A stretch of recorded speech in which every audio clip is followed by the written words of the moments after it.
আগে যাত্রাপালা হইতো, গানের কনসার্টও এখন কমতে শুরু করছে, ঠিক কিনা? ওই জায়গাটা দখল করে নিছে কোরআনের তাফসীর। এটাই প্রমাণ করে আগামীর বাংলাদেশ ইসলামের বাংলাদেশ। চিল্লায়া বলেন ঠিক কিনা? ইসলামের বিজয়কে কেউ ঠেকায় রাখতে পারবে না। ইসলামের বিজয় অবশ্যম্ভাবী। গোটা বিশ্বব্যাপী ইসলামের গণজোয়ার।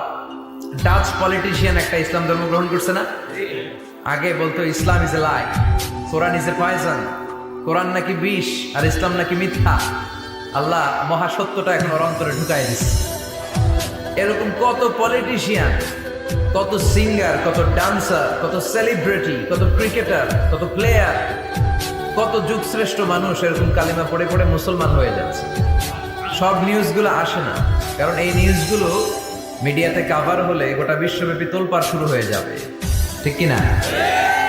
ওরা ওই দিক দিয়ে আমাদের বিরুদ্ধে প্রচারণা চালায় যে ইসলাম মানে হচ্ছে জঙ্গিবাদ, ইসলাম মানে হচ্ছে সন্ত্রাসবাদ। এগুলো বলতে বলতে ইউরোপ আমেরিকার যে সাধারণ নাগরিক, ওদের কান ওরা ঝালাপাড়া করে ফেলছে।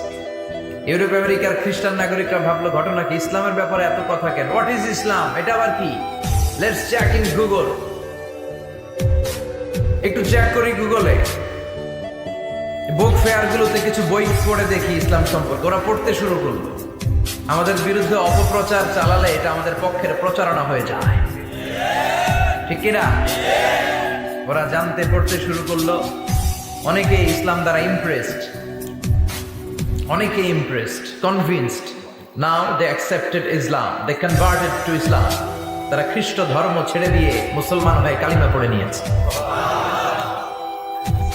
এই বাণীটা একটা বিপ্লবী বাণী, লা ইলাহা মুহাম্মাদুর।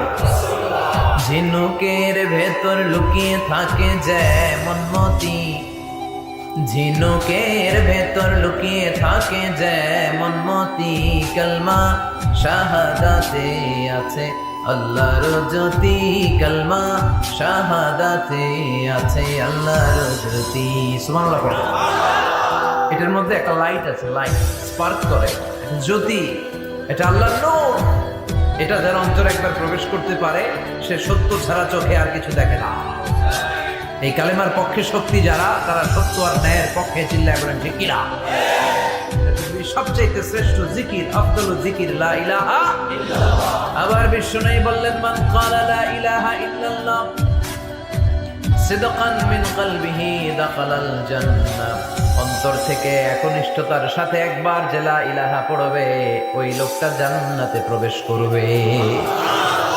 তার অপকর্মের কারণে, তার পাপের কারণে হয়তো সে পানিশমেন্ট পাবে জাহান্নামে, কিন্তু ফাইনালি সব শেষে সে জান্নাতে ঢুকবে, ঠিক কিনা?